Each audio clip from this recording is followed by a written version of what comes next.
ways.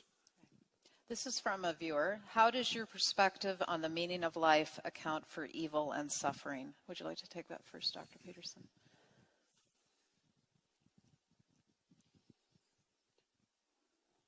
Well,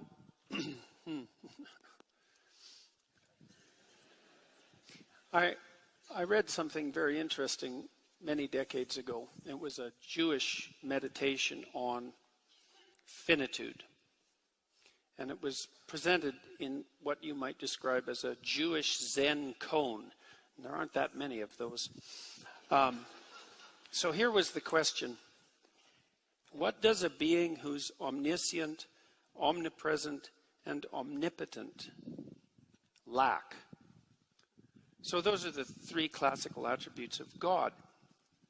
And the answer was limitation. And that was the reason for the creation of man. That there's something about limitation that the absolute lacks.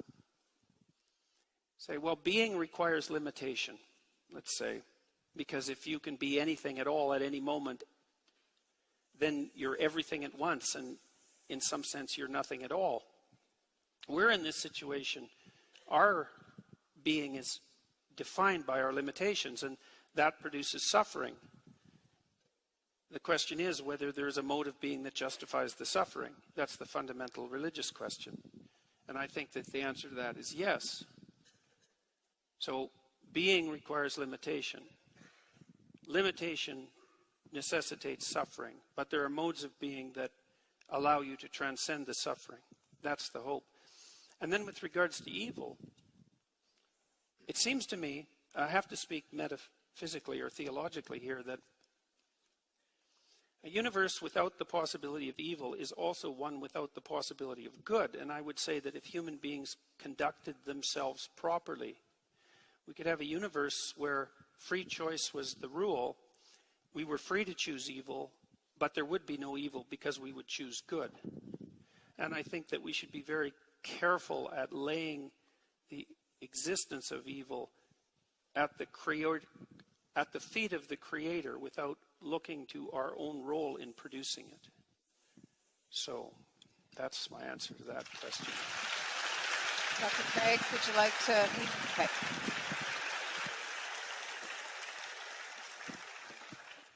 This is a question for you specifically, Dr. Peterson. Do you believe religions like Christianity have a role in the pursuit of discovering that which is opposite of evil? I think that that is what they are, fundamentally. I've spent a lot of time trying to understand the underlying narrative structure of the Bible, for example. It's a very strange collection of books, but it has a narrative structure. And the narrative structure is something like, well, people fell into history when they became self-conscious. And because they were self-conscious, conscious of their own limitations, conscious of suffering itself, they were also able to become and motivated to become resentful and cruel and bitter and homicidal and genocidal. And that's, I suppose, in some sense, the genesis of evil. Our life is bounded by suffering and tainted by malevolence. And there's a pathway through that. And as far as I can tell, the entire Bible is a meditation on the pathway through that. Now, it's not a meditation we understand because most of it's story. It's embedded in stories. And stories are the way that we transmit information that we don't yet understand.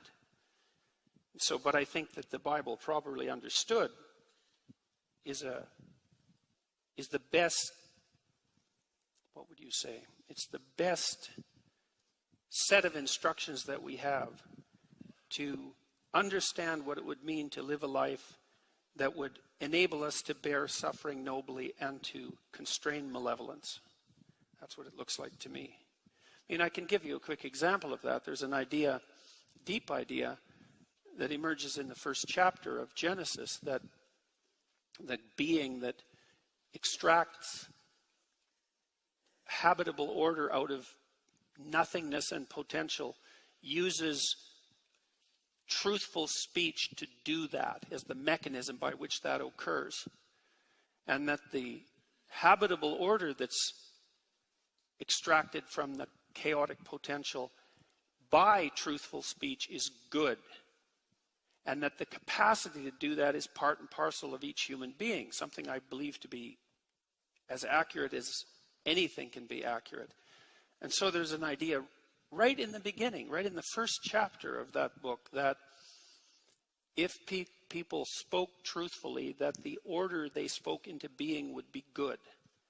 And I believe that to be the case. And I think that people experience that in their own lives. You know what happens if you lie to yourself. You know what happens if you lie to other people and betray them. You produce little pockets of hell within you and around you. And if you cease to do that, then things improve. And that begs the question of just how good they could get if we ceased to do that altogether. So. Thank you.